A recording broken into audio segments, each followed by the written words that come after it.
I am Matt Bradford. You are watching Guitar Tales with Dave Cohen.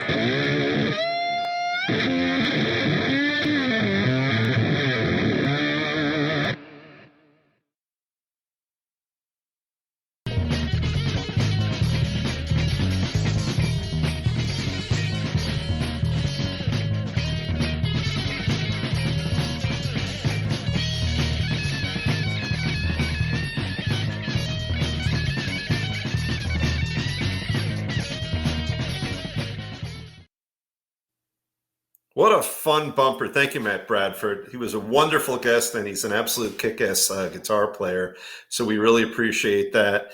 Before I introduce our wonderful guest we have for tonight, a shout out to our sponsor, Mischief Studios. They've been a great supporter of the show for quite some time. And we also want to thank, as I do every week, my very close friend, Scott Guitar Assist Engel, is doing all the brilliant work behind the scenes and very often in front of the scenes. Actually, our guest Paul doesn't know this, but we actually already filmed a bumper tonight. We had a good time. And a strange thank you for my daughter, Hadley. Look at this cool shirt she gave me for tonight. Tipitina's. If you've ever been there, it's an amazing music venue in New Orleans, which I just got back from a few days ago. Most importantly, our guest tonight is Paul Nelson.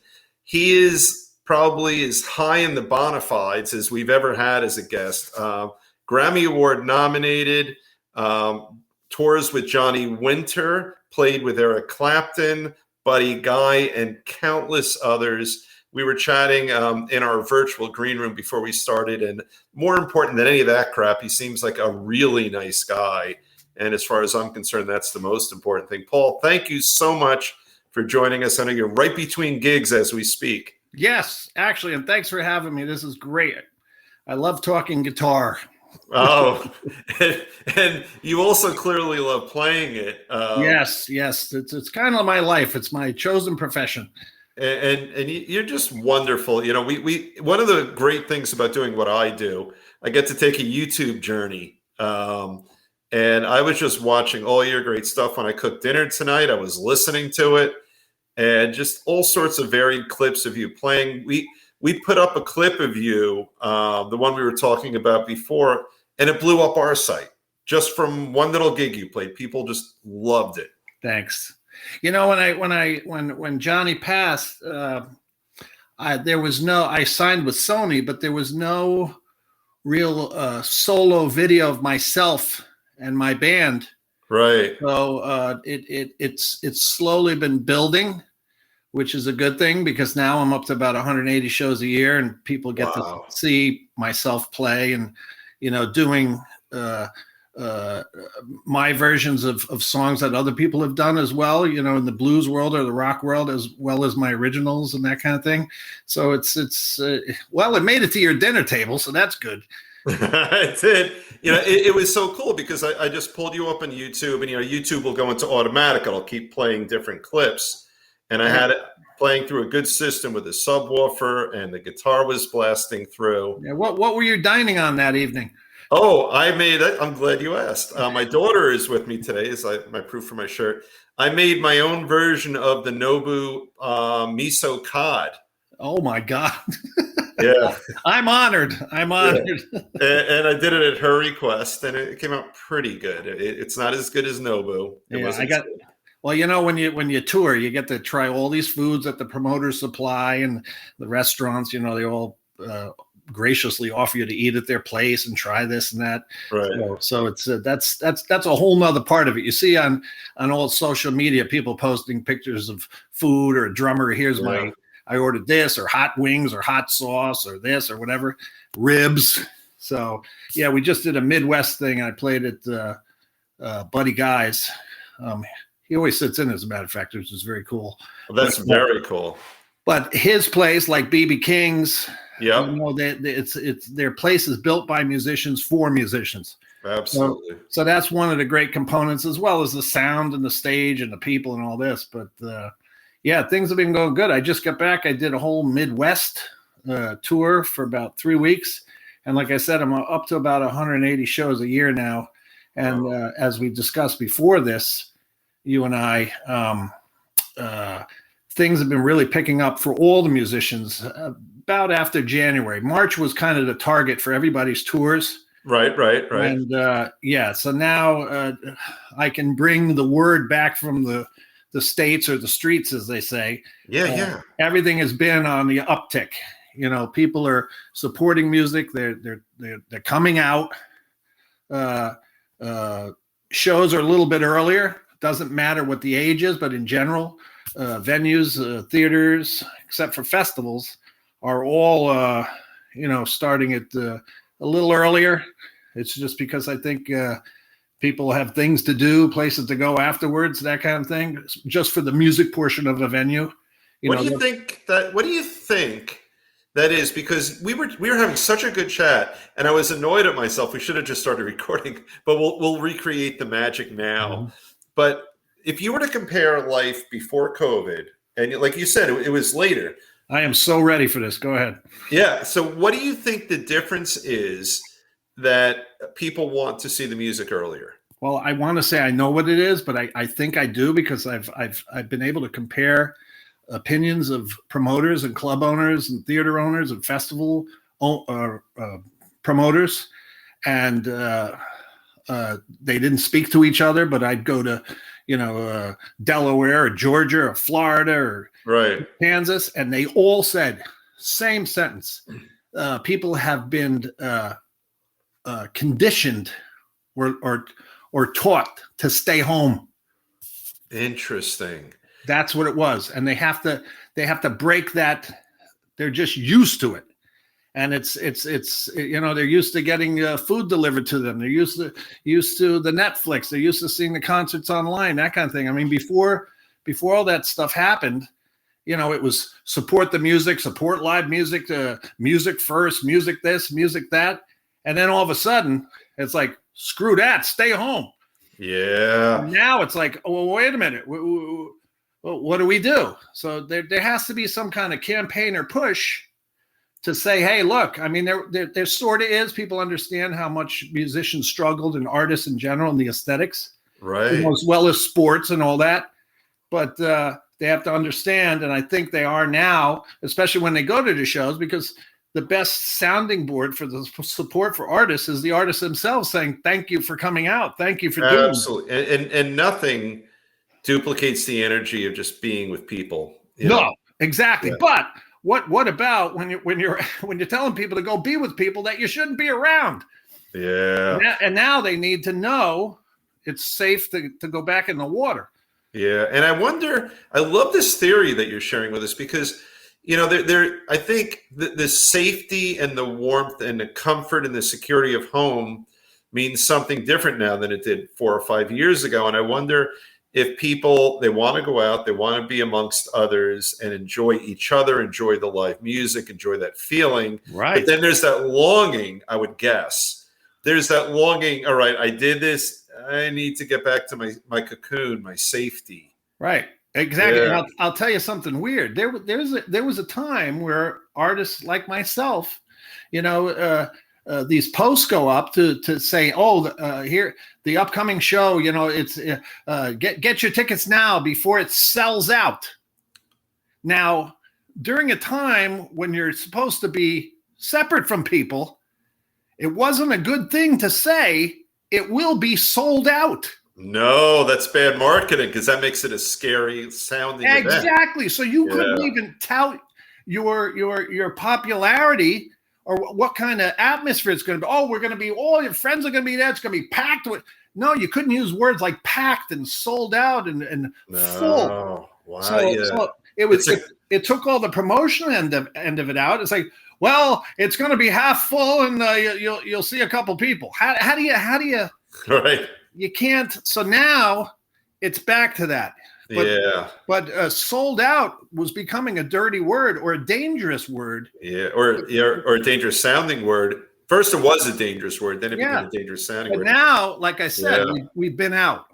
I've been out. We've all been out. I'm saying we musicians. Yeah. But I've seen Florida, East Coast, Midwest, Canada. All these, it's all improved. Everything was down about 30% in January. That was the number that all the owners and the promoters were saying. We're down about 30%. That's completely changed. That's wonderful to know. I know I've been going just out all the time, more and more these days, and life is starting to feel much more normal. But I want to go back in time a little bit. Sure. Yep. You're reminding me, Scott and I this show was a studio show before COVID.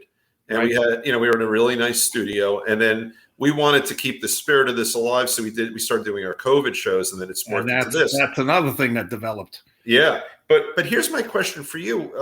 We had this little trend. We were asking musicians for a lot of time, what did you do? And I'll ask you, what did you do during COVID when you really were separate from people, to your craft, to your art?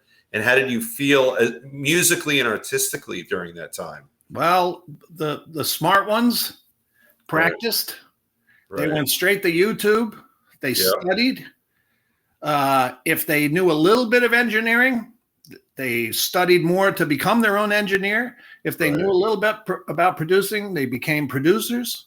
They started songwriting, and those are all the things I did. I just started recording, producing. I did 6 albums in the past year. Wow. One of them featured Bobby Rush. One featured Jerry Portnoy from Muddy Waters, G Love, guys from Brooks and Dunn, Dwight Yoakam. These are all separate albums. So I went into that mode. I went into practice mode. And, I also had a couple, we all had those shows, those drive-ins that they were trying for a while. Yeah. They'd open those up, and then all of a sudden somebody would do something wrong that didn't follow the city or the state's regulations, and they'd shut it down.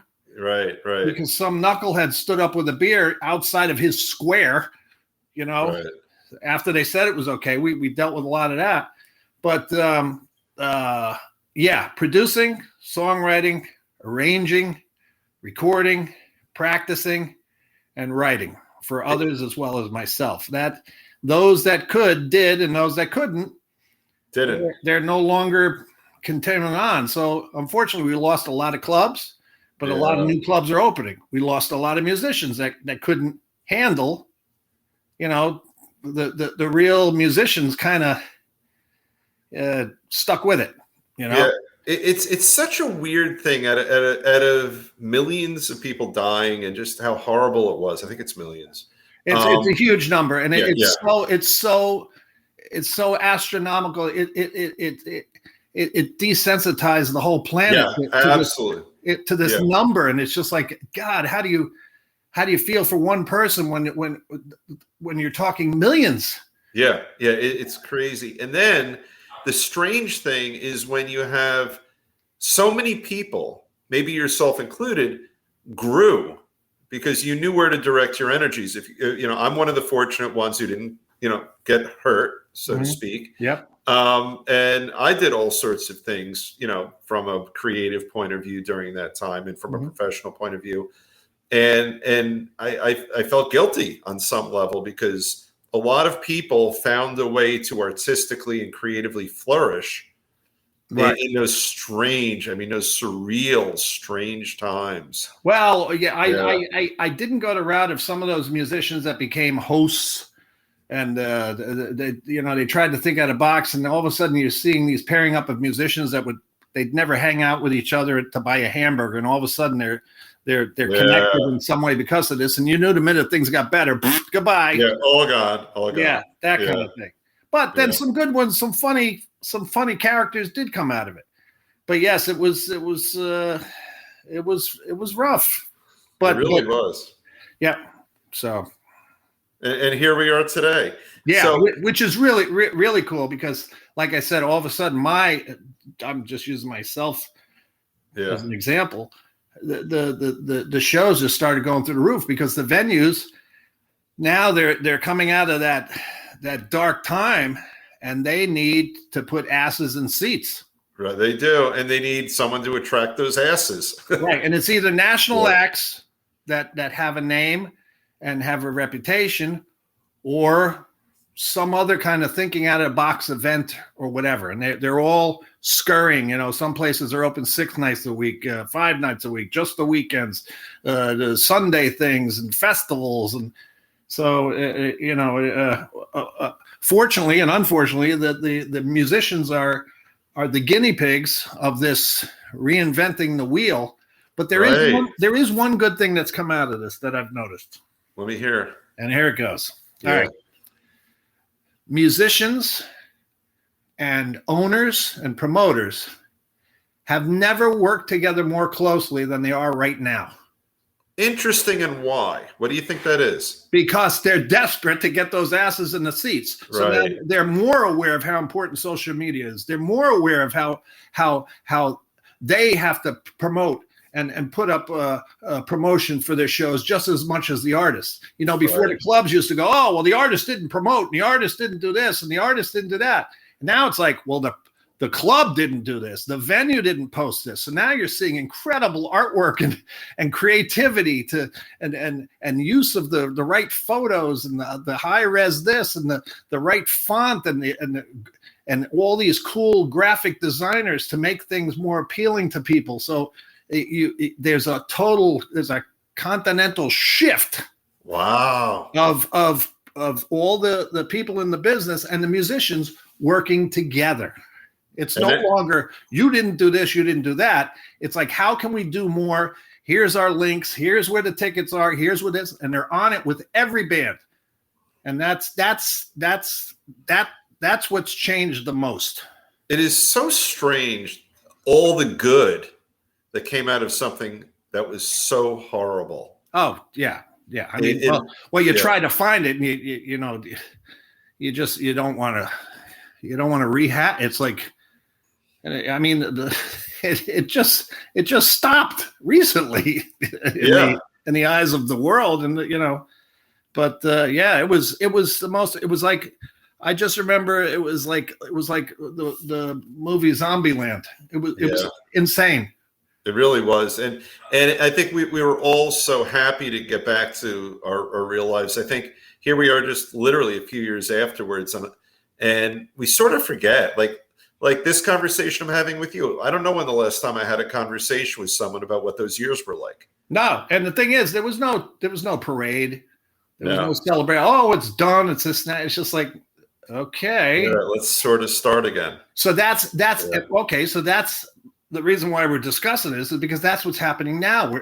It's watering it down. It's weaning it away. And what I'm trying to say is, I've been out in the trenches, and I see it, and I speak with people, and that's the general consensus. And what I'm seeing is, it's picking up in a good way. That's really so. Let me get a picture. So I know that. But there's one more thing. Go. There's a lot of trios now. And is that because? More money per person, kind of thing, right? Yeah, and the travel and the expenses and the whole bit. Yeah. Well, that's a great segue, because what I was going to ask you, give us a picture. I know you just had a gig. You're going into another gig. I mean, 180 gigs in a year. So where was the last gig before we taped this tonight? I was in Decatur, Iowa. Before that, I was in Omaha, Nebraska, Bangor, Wisconsin. Okay. Chicago. But we all know musicians growing up, even the Berkeley cats. I'm a Berkeley guy. Yeah. The first thing a struggling musician does is sell his guitar pedals.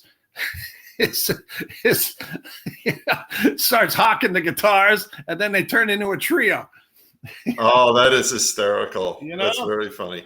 And so what kind of venues were you playing in those towns? Well, Buddy Guy's Legends. I mean, that's the cream of the crop over there. And he always sits in festivals, real authentic blues and rock venues, which I love.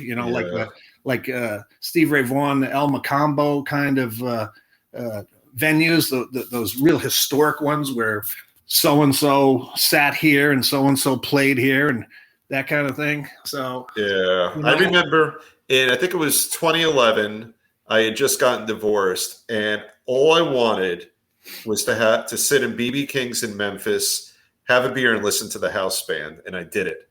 Right. Those kind of venues are just so special Well, sometimes that house band was BB King's band. Yeah, I know, and I didn't That was get. his drummer. What was it, Tony C? I don't even know, but Oh yeah. just so good, and just to me, there was a piece to sitting because you're at home when you're in a place like that. There was a time when BB passed that I was approached by their management and their band to be the guitar player for them to go out on the road and play BB material, which was wow, that would be interesting. Yeah, there was a lot of stuff flying around. You just take it. There was such a tight band.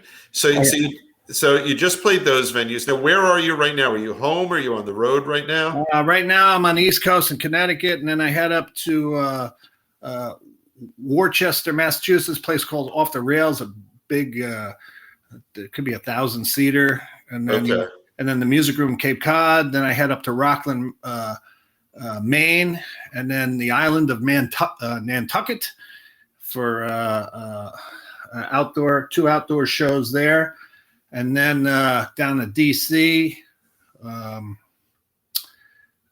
showing 930 Club. No. Oh no, not that one, but I do remember that one. Oh yeah, that's a great place. It's nuts. It's all styles. I saw Hot Tuna there. Wow, many years ago. Yeah, that place. Oh, that's so funny that you mentioned that. Well, I know that place well. Yep. Yeah, because they had the go-go music down there when I lived in DC many years ago. Oh Jesus. Yeah. Yeah, I play Madam's organ, which is like packed. Okay. Yeah, there's a line around the block. It's insane. So. Yeah, DC's a cool town. It's a very Oh yeah. Yep. So yeah, and then it just continues on down to Florida and then Canada and then Midwest, and so yeah. Right before the pandemic, I was playing. I did the G3 thing in Amsterdam. Let me ask you this. Okay. Let's talk about your endorsements. Okay. Now, we know you're a Fender guy, but I don't know if you're a Fender endorser. Who are you as an endorser of? All right. Well, it all began. Actually, let's see what my first one was. Ernie Ball Strings. That's when they used to put the names of the artists on the back of the packs. Right. Yeah, that was pretty cool. I was a big fan of those strings. Then I moved over to a DR, which was great bunch of people. Did a lot of clinics, NAMM show. Then guitars, Gibson, Fender, both. Really? Pickups, DiMarzio and Seymour Duncan. Look at that. It's like Hatfield and McCoy all at the same time. Well, because I perform, but I also produce. So when you're producing, it's like I need a sound, and it has to be that style of humbucker. It has to be that style of Strat. I record. I worked with Bob Ezrin. Yep. And Terry Date and I watched them like a hawk, and I learned their doubling techniques and the use of recording one guitar part and then doubling it, but not with the same guitar. Right. So when you have, most people will double a guitar and play the same guitar and play the same part and then split it like quarter of, quarter after. Okay. Yeah. So what you do is you take a Les Paul. Right. And then you double it with a Strat. Oh, that's cool. You see? So, I mean, what's the use if it's not, the key is to make it thicker, right? Yep. And those are very distinct sounds. I like that. Yeah, exactly. So it's not out of phase, but it's two people. It's like an orchestra. Yeah. And you would double an acoustic guitar maybe with a little bit of a 12-string or a high-strung guitar where you take the 12-string guitar and cut off the lower 3 strings. That's a Nashville technique. So again, that's why the need for different products. I was with Delaney Guitars, great guitar company. They made me a Les Paul Junior looking guitar with the volume knobs and the tone knobs up to 11. By the way, I have to jump in. Scott, type it for us. The name of the band you were in, was it Go to 11? Oh, was it really? Yeah, Scott was in a band called Go to 11. Oh, well, there you go. That's a Spinal Tap. Yeah. A great Spinal Tap reference. Yeah, these go to 11. I love that line. Yeah. So, then I now with Rios Guitars, which is a great company. They made my signature Rios guitar, Fender Stratocaster-ish looking. Okay. But it's got some hidden things that you can only get through that company. The sound is great. It plays. It's got that glassy tone, and I tuned down a whole step. Really? Yeah. So that makes a Gibson sound Gibsonier, and a Stratocaster-like guitar sounds strattier. And what's the name of that company that makes it? Rios, Rios Guitar Company. Very cool. Yeah, they make basses as well. They made one for I think it's David Pistorius, Jocko's relative. Very cool. Who's a Quattro. Yeah, a bunch of people. And then amplifiers, I've had I have Quilter, just everything. And then a big one. Okay. A real strange one is a company called Enki. Okay. Now I saw them at a NAMM show. And I went up and I always need flight cases, something that holds up. And I had used the ones made in England, the metal ones.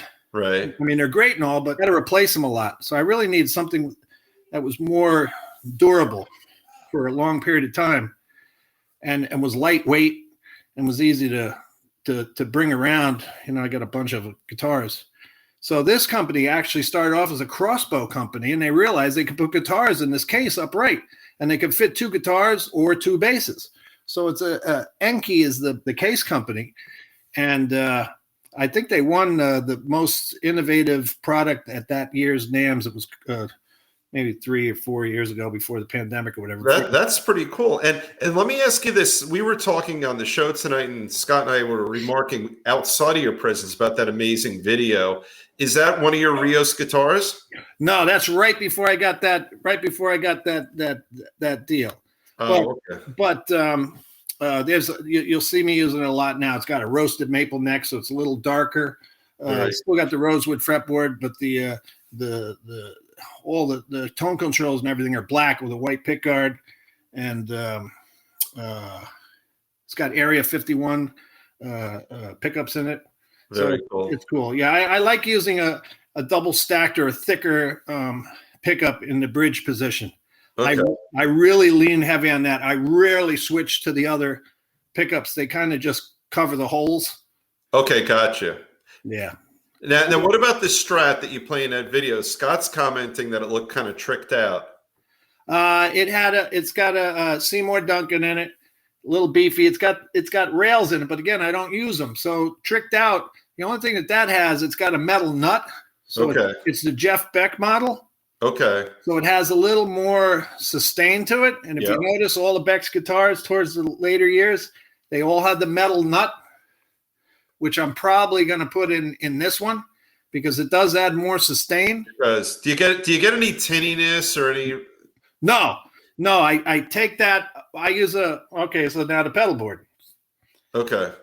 In my Tube Screamer, I always set, and I got this, I got a tip from, I took lessons from Steve Kahn. Okay. Fusion. I was heavy into Fusion. I read that. And I took lessons from Mike Stern and Steve Vai, actually. I saw that too. Yeah. Kahn, he had the Tube Screamer, what was it, the 10s with the plastic thing. Okay. He didn't have the 808s. I have the real original 808, but I looked at his tone, and it was set to like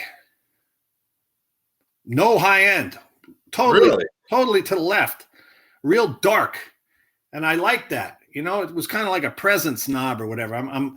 Presence is always a pain in the neck for me. I never know. Well, I go by ear. Okay. But if you start adding too much, you get that tinniness. If you start knocking it off. So most of my settings on my amps are, and I run in stereo, by the way. Oh, really? So I always have 2 sets of something. They don't have to be matched. I can have 2 410s. I can have 2 twins. I could have 1 quilter. I could have a 12. I can have a 12 on one side. And it doesn't matter because they're offset. But my settings usually end up being 775, which is treble 7, middle 7, and bass no more than 5. Because then if you hit those low notes when you're tuned down to D, okay, you'll just rip rip the cones. Yeah, and plus you said you tune all your guitars a step down to begin with. Yeah, so that low note is like, yeah. So on the pedals, to avoid that brightness, and I always use plexiglass, always. Okay. And that's not, I have to say this now, that's not something players should fear. It's welcome by sound people who really take you more seriously because they know that you're what you're doing. You're conscious, yeah, and you come across as being very polite. So, but that takes some of the high end out as well. Okay, because it's less bleeding, right? Yeah, and you got to figure, if you're on a giant stage, 20 feet cable or whatever, that stuff's going right under your legs, and you really don't have an idea of how loud it's being. Right. You get it out of the monitors, but they start messing around with the monitors. That's another thing. I'm not a big fan of monitors for monitoring my guitar. I like my sound to be like a PA system behind me. Yeah, because then you're hearing what they're hearing. Right. So that's the stereo setup, and I set the amps about a guitar body apart. Okay. Yeah. So there's a lot of people that run in stereo. I love it. That's very cool. And now I have a weird segue for you. Okay. So one of the things we want to talk about is your appearance on Letterman, and I think you were also on Jimmy Fallon's show. And I had two amps then. I had two. That's what I was going to ask. What kind of setup for a show like that? Super reverbs with a ton of plexi. Even the drummer had plexi. Really? Well, what was really cool, people didn't see, was that before Johnny and the rest of the band came out. Okay. Paul Schaefer, and I knew a couple of other guys in the band because I had worked with a few of the players. Okay. So they're like, "Hey, you got to figure in the audience, there's 1,200 people there already." That's true. It's not a little studio, right? Yeah. No. I mean, yeah, 800, 900. It's around there. Yeah. No. So you play during the commercials. Right. So I'm standing there, and Bones Malone, he goes, "Hey, let's jam with Paul."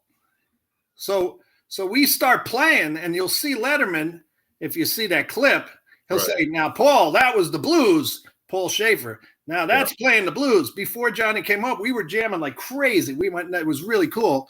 And then Johnny came out and just tore it up. He was in the best shape. It was really cool. And Letterman couldn't have been more gracious, and it was funny as hell. And the whole horn section kicked in. Well, and he had such a kick-ass band. I mean, that was one of the hallmarks of that show.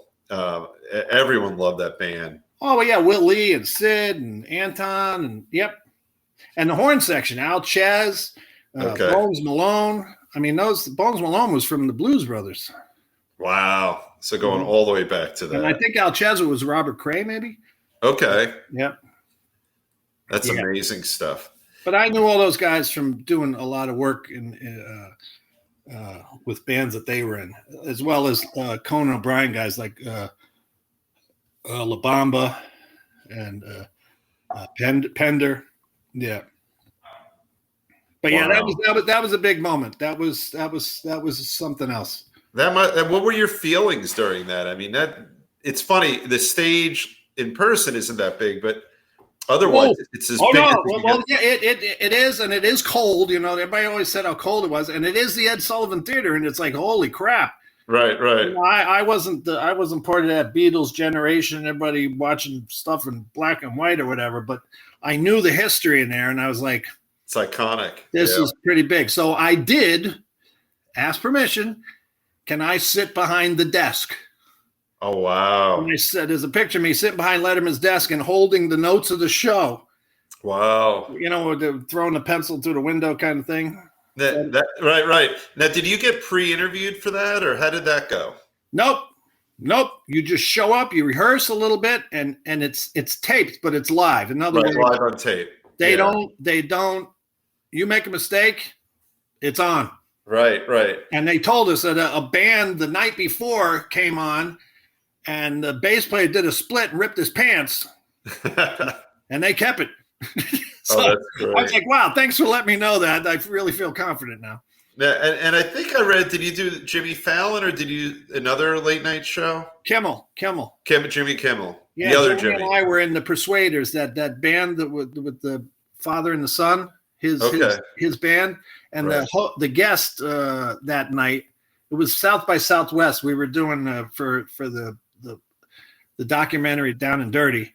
We were viewing it in Texas, Right. and they invited us on the show and asked Johnny and I to play in the band, and Lady Gaga was one of the guests.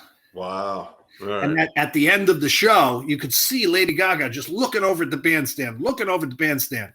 Right. And no matter how big they were, she comes over and she goes, "Would it be okay if I got a picture with Mr. Johnny Winter?" Wow. And I was like, wow. Because she was a club date rock singer in Long Island. Yeah, I mean, she's got real street cred in that world, yeah. I think, right? So she was probably singing, Johnny Winter stuff. Yeah. Back in when she was, doing the rock thing. Right. So, yeah, but it was amazing the respect that he commanded. Well, it wasn't amazing. It was well worth it. And I would be doing this show a horrible disservice if I didn't ask you, how did you originally hook up with Johnny? Let's get the backstory there. We met in a studio in Connecticut called the Carriage House, and Dick Sherman was producing Johnny for the I'm a Blues Man record, soon to become I'm a Blues Man record. I actually wrote the song, and he named the album after the song I wrote called I'm a Blues Man. It was supposed to be a duet with he and B.B. King, but B.B. King was going through some stuff. Okay. Do it, so I had to turn it into a single. So they were missing 3 songs. So they asked me if I had any material, because I had gone there. I knew the people who worked at the Carriage House. Okay. And I so we hit it off. And like I said, they asked if I had any material, and I did. So I submitted it, and they liked it. And then to the point where Johnny said, "Hey, there's some other guitar parts in there. Can you play the other parts?" And I go, "Sure." And so then we recorded, and he says, "Well, since you're on the album, how'd you like to come and tour?" Just like that. Yeah, pretty much. Yeah, I was recording for the football league, the XFL. I was in the studio there at the same time. So, yep. So just that little coincidence. That's how it happens. Wow. And we have so many other stories like that we've had on Guitar Tales. These sort of chance meetings, the 2 ships that cross in the night, but then they don't. They stop. I mean, yeah. You kind of have to be in the right place all the time. Yeah. And you have to be ready. I mean, it's one thing to get the gig. It's another to keep the gig. That's true. Yeah. And we had Phil X on, I guess about a month or 2 ago. And he almost turned down the opportunity to tour with Bon Jovi, because he was originally going to be just an understudy in case Richie wasn't available. Right. And to learn an entire catalog to maybe get to play someday. Yep. And he turned on his TV on cable, and right as he was about to give up, and what came on but a documentary about John Bon Jovi, and he took that as a sign. There you go. So he learned the catalog, and then he gets the phone call, and his whole life changed. Exactly. And here you are for XFL. Yep. And all of a sudden, I'm meeting all the people in his entourage. It's like, the best thing was when I finally sat down with Johnny to work on a song that I had written. And there I am face to face with, oh my God, with Johnny. And I'm like, you know what? Time freezes. And it's like, I look up and there he is staring me in the face, and we're both playing. And I'm just like, you know what? I'm ready for this. That's, Scott and I were talking about this today. Literally, I was driving back from somewhere, and we were both agreeing that for a musician who gigs like you gig and have gigged, who's out as much, even though you would expect that one in your position would have the jitters, you've been doing it so much and for so long, you're just ready, right? Right. And I think that's sense, like, when they said that expression, the sensing blood, I think that ease and that camaraderie comes out immediately. Right. And even the owner of the studio afterwards, because Johnny was in really bad shape then. Okay. He said, Paul, I don't believe in all this ESP stuff or weird like Twilight Zone stuff. But he goes, in seeing you communicate with Johnny, I don't know what it is, but for some reason, you're going to help him and he's going to help you. There's a reason why you two together. And I was like, what? And then later on, I realized he was right. Yeah, that is beautiful. He saw how we communicated and how I respected him, but was still forceful and made sure that he got things done in the recording. And I said, let's try this again. Nobody was telling him to try something again, to do this. It just didn't, it just came out of me. It's like, hey, this is a major recording. What's going on? And then right. So you're not falling victim to the emperor's new clothes. Oh God, that's the expression I used all the time. Absolutely. Yeah. So because the emperor wants to know if he's naked or if he needs to straighten his tie a little bit. Exactly. And I was like, what the hell? Let's get this going, And then so there was a lot, it's the tip of the iceberg, but yes. So anyway. So that led to a trust, and then we went on a trust in each other, musical trust, a camaraderie, a friendship, and then he had me produce. Actually, I'm a Blues Man came out that got nominated for a Grammy. I wrote the title track, and then he had me produce Roots, which is a great album. Wait! We can't just breeze by you. I mean, we knew this already. Grammy Award nominated. Let's pause for a minute there. So you have this moment where you're sitting there with Johnny, like like a hero. He's a hero to everyone who's ever even looked at a guitar. Yes. And now, a short time later, thanks to the XFL, right, indirectly, what was that like to get that nomination for a Grammy? Well, that was a performance nomination, but that album, I think it had 2 or 3 songs that I had written.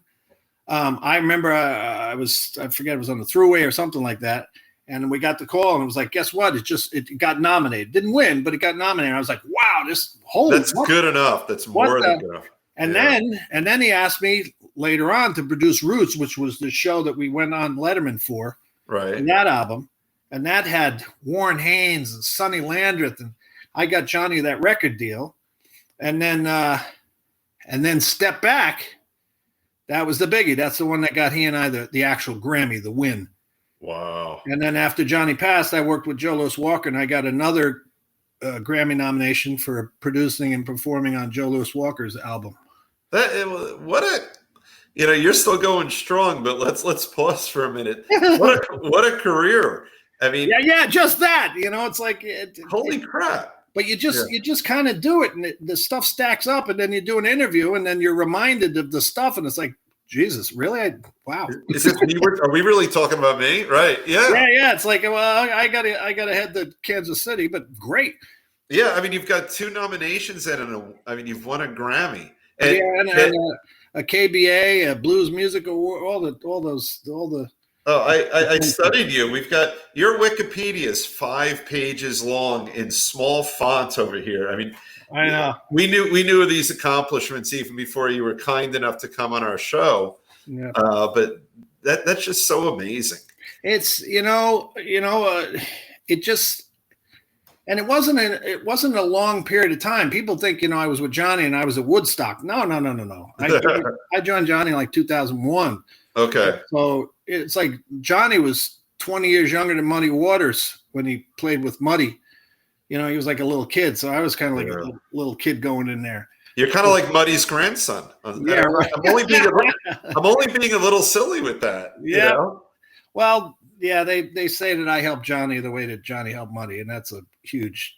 What a compliment! That's unbelievable. Yeah. Scott's in the back room clapping, but it's quite sincerely. Yeah. But these artists that I played with, that I read about magazines and studied and meeting them or being on recordings or playing with them live on stage, and still now I'll meet a traditional blues artist or someone, and I'll be just, oh my God, that's this one or so and so, and he played this. That. It's like, to me, it's like collecting baseball cards of your life, you know. But you know what? You're one of them now. You've been one of them. Yeah, you know? yeah. You not unlike that hesitancy. You won a Grammy. I mean, I know. It is the height of Yep. There's nothing higher. I know there is not that field. I mean, it's not like winning an Olympic. Well, it is pretty big. It is. There's nothing bigger. So thanks for reminding me. I appreciate it. It's cool. And it's funny because we opened the show by saying a nice guy. And it's a nice guy who's hesitant to accept the fact that he is literally at the pinnacle of guitar, and you are. Well, I'll tell you something that was told to me, and this isn't an egotistical thing, and I hate to say this, but I'm on the tour bus, and I'm in the bathroom, and I'm on. I had one cell phone on one ear, and then another cell phone on the other ear, and I was doing some business, you know, talking to a record company or whatever, and there's a knock on the bathroom door while the tour bus is moving, and I said, "What? Can't you see I'm busy?" And they said, "Oh, it's the head of the Blues Foundation." I go, "Okay," and so they handed me the third phone. Wow. So I get on the phone. I go, "Hey, how you doing? What's going on?" And whoever was running at the time, Jay. I do know who it was. Yeah, Jay. Yeah. And he says, "I just want to let you know ahead of time that you have won the KBA award from the Blues Foundation, which is keeping the blues alive." Wow. And I go, for what? I go, what did I do? He goes, "I got to tell you, Paul." He goes, "It's the ones that don't know why they're getting it that are most deserving." And I said, I go, "I'm on the phone with three other people." He goes, "That's why you're getting it." Yeah. And it's funny because as you're starting to, in real time back then, explain why you don't get it, Scott and I'm looking at Scott. We get it. Yeah. You know, we were getting it. It's a lifetime of amazing musicianship. But trust me, you're not in the studio trying to get one or recording. Right. You're thinking about the project and servicing the song, making the artist happy, arranging all the stuff. I mean, if people don't know what a producer does in the studio, they're not ready for a producer. Right. You know, I just I was on a long driving trip recently, and I listened to all but the last. I just haven't gotten to it yet, of Bruce Springsteen's autobiography read by him. And he spent so much time talking about servicing the song, like you just said. And you know, and I think it was Greetings. They were disappointed because it wasn't guitar heavy, and he said, "I'm servicing the song." Yep. You have to sacrifice. I mean, you can hear in somebody's playing, you know, these little bursts in a solo, you know, a little string of 16ths or 30 seconds that the person can do it. Those people get more respected than the people that actually just go over the whole damn thing. Yeah. So there has to be some sort of melody or something they have to be songs within themselves, and even the fills. I mean, everything is so important. But there has to be a reason for what you're about to do. Exactly. In service of the song. Yeah, and there's guys that can do it in one take. Yeah, like a Lukather, like a Carlton, and then there's guys that have to piece together solos. I mean, there's people that double their solos. You know, like Randy Rhoads, and I think even Steve Morris was triple tracking his solos. Really? That means he knew them identically over and over and over again. So whether it was double or triple, but it just gives it a thicker sound. Yeah, that's a style that was done. But I love the streaming total improv and going, okay, like Johnny has, like Clapton has, like Buddy has, where it's just like one take. See you later. That's the blues. That's blues. That's rock. That's fusion. It's insane. So but that's what I strive to do. Wow, that's amazing. So I got to tell you, you know, as is always the case on our show, feels like we've been chatting 5 minutes. We're an hour in. Ah, we'll have to do part two. Part yeah. But this Scott and I, because we've been talking ever since you were kind enough to book a show with us. We are so appreciative to have had you on the show. We really are. Thank you. And it's partly your unbelievable accomplishments, and it's your damn schedule. Like we appreciate it too, because you're working your ass off out there. I love it. It's what we do, and my band members love it too. I've always worked with people that just can't get enough of it. That's a great thing. And it kind of, we get a lot of comments from people at the shows afterwards saying, it was like we were invited to a private party. You guys are just having so much fun up there that it's contagious. And I'm not the only band out there, not the only musician or whatever, but yeah. Okay. If they're getting that from that, cause I'm looking at the drummer and the bass player's looking at me, and I'm playing some kind of riff that I'm working on from the last show. And it's like, oh, you got that. You put this in, and they see stuff develop. It's a lot of experimentation. Like you said earlier, there's nothing like live. No, because it happens then and it's over. Right. It's a moment. It's a moment. You listen to something on Spotify, it's the same over and over and over. Yeah. So these live performances are they're just templates for improvisation and the real life just happening at a show, and a different song order and a mistake or something that you never thought you could play before, or an audience member screaming out or something, a different environment or a different, So I love that spontaneity. Plus, you get to see the world. Yeah, that's true too. And as you said earlier, you get food from all over the world, whether it's good or not. Yep. You got to watch that. Yeah. Yeah. Well, I thank you so much. Thank you. What a great time. And I want to thank all of our friends here on Guitar Tales for tuning in whenever we are on, either on our Thursday night shows, or you can grab a show anytime you want on Guitar Tales. If you say, hey, Siri, play Guitar Tales with Dave Cohen, we will play for you. Audible, Spotify, Facebook, Instagram, YouTube. Yeah, I got all that stuff too. Absolutely. Yeah. It's a necessary tool for everybody. Yeah. And then we've been really scrolling all of the great ways to find you throughout the show. Yeah. But in your mind, as we close up, what's the best way for people to find your stuff? PaulNelsonGuitar.com, and just Google my name and I'll come up. Yeah, we know that well, because Scott and I have had a lot of fun looking you up on all social media. Well, thank you again. This is Dave Cohen signing off at Guitar Tales. We'll talk to you soon. Thank you very much. Very cool. I'll see you guys on the road. I'm number two. No, I was the second. That's right. I was the second one. The second on Guitar Tales, ladies and gentlemen. You're watching it right now. I'm Big Daddy M with the Amish Outlaws. I gotta go back to work. Here we go.